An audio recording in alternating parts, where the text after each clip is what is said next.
नमस्कार, मैं Swati Saxena शर्दिगला time TV देख रहे आप सभी दर्शकों का हरियाणा न्यूज में स्वागत करती हूं। खबर की शुरुआत करेंगे पर उससे पहले हेडलाइंस पर। किसान आंदोलन, किसानों ने कृषि कानूनों की प्रतियां जुलाई 5 को करेंगे एफसीआई के दफ्तरों का घेराव।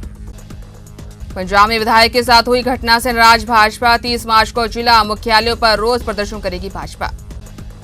सीएम खट्टर का बड़ा फैसला, हरियाणा में राजमार्गों पर हर 60 किलोमीटर के दायरे में होगा ट्रॉमा सेंटर। अब खबरें विस्तार से। संयुक्त किसान मोर्चा ने होली पर 3 कृषि कानूनों की कापियां जलाई। दिल्ली की सरहदों पर लगे किसानों के धरना स्थलों पर किसानों ने कृषि कानूनों को किसान व जनता विरोधी करार देते हुए होली जलाई। किसानों ने कहा है कि इस कानूनों को रद्द करना ही पड़ेगा और एमएसपी पर कानून बनाना ही पड़ेगा। उन्होंने 5 अप्रैल को एफसीआई ऑफिस के सामने विरोध का ऐलान किया है। संयुक्त किसान मोर्चा के सदस्य डॉक्टर दर्शन पाल ने कहा है कि गत 18 मार्च को हरियाणा विधानसभा में विपक्ष के भारी विरोध के बावजूद एक ऐसा विधेयक पारित किया गया है जिसका उद्देश्य आंदोलन करने वालों को दबाना है।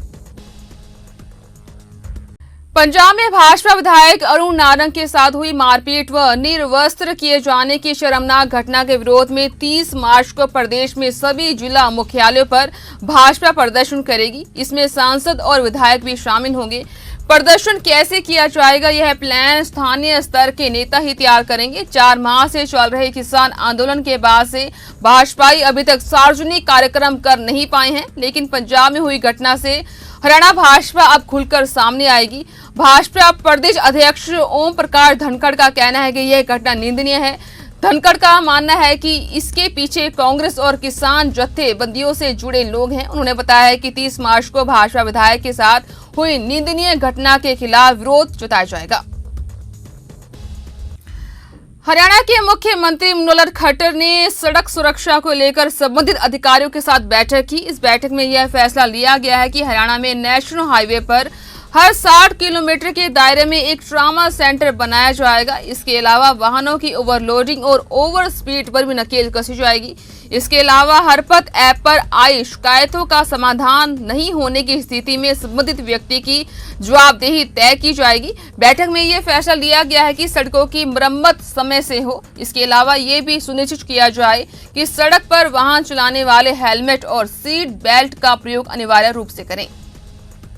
बिजली चोरी कराने में शामिल अधिकारियों के खिलाफ अब गाज गिरने वाली है। हरियाणा सरकार की ओर से ऐसे अधिकारियों को चिन्हित कर लिया गया है जो चोरी के खेल में शामिल रहे हैं। इसको लेकर विभाग की ओर से पहले संबंधित अधिकारियों को नोटिस दिया जाएगा और इसके बाद आगामी कार्रवाई होगी।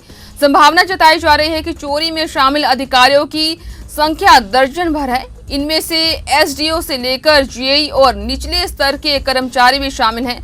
बता दें कि मार्च की शुरुआत में मुख्यमंत्री मनोहर खट्टर के निर्देश पर बिजली चोरी के खिलाफ बड़े स्तर पर अभियान चलाया गया था। करीब 1200 अधिकारियों व कर्मचारियों की 236 टीमें बनाई गई थी। प्रदेश के 10 शहरों में लगातार 3 दिन तक छापों के बाद 2700 चोरी के मामले पकड़े गए थे। इन पर करीब 200 करोड़ रुपए का जुर्माना भी किया गया था। अब विभाग की ओर से उन तमाम अधिकारियों व कर्मचारियों को चिन्हित कर लिया गया है जो बिजली चोरी कराने में सम्मिलित हैं। पहले विभाग की ओर से उनको कारण बताओ नोटिस जारी किया जाएगा और उनके जवाब मिलने के बाद आगामी कार्रवाई की जाएगी।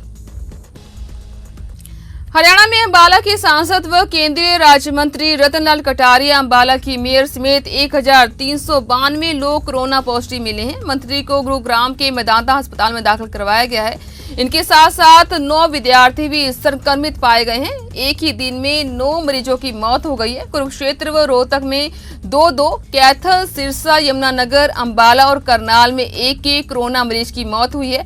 अब कोरोना से मरने वालों की संख्या बढ़कर 3141 पर पहुंच चुकी है। वहीं अब गंभीर मरीजों की संख्या बढ़कर 125 पर पहुंच चुकी है। इनमें से 100 ऑक्सीजन पर हैं और 25 मरीज वेंटिलेटर सपोर्ट पर हैं। हरियाणा के जींद जिले में स्थित एक सरकारी स्कूल में प्राइवेट कुश्ती कोच के द्वारा नाबालिग महिला खिलाड़ी के साथ रेप करने का मामला सामने आया है। आरोपी ने पीड़िता को किसी को बताने पर जान से मारने की धमकी भी दे डाली।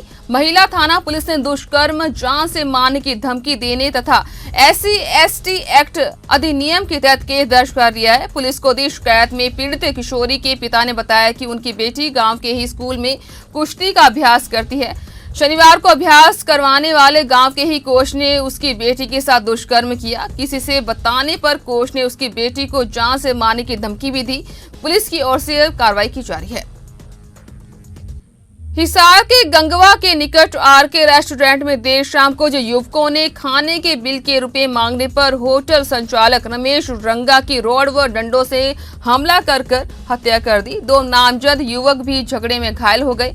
हत्या के कारण पीड़ित परिवार में त्योहार के दिन मातम का माहौल बन गया। आजाद नगर थाना पुलिस ने इस संबंध में होटल में घुसकर हत्या करने, जान से मारने की धमकी देने, तोड़फोड़ और SC/ST एक्ट के तहत केस दर्ज कर लिया है।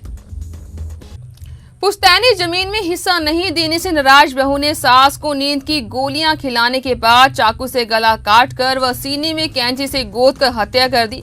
पुलिस ने आरोपी महिला को गिरफ्तार कर लिया है। महिला ने बुजुर्ग सास की हत्या करने की साजिश कई दिन पहले ही रच ली थी। सास को नींद की गोली खिलाने के लिए उसने एक चिकित्सक से खुद के नाम की पर्ची पर दवा और बाजार से चाकू खरीद कर लाई।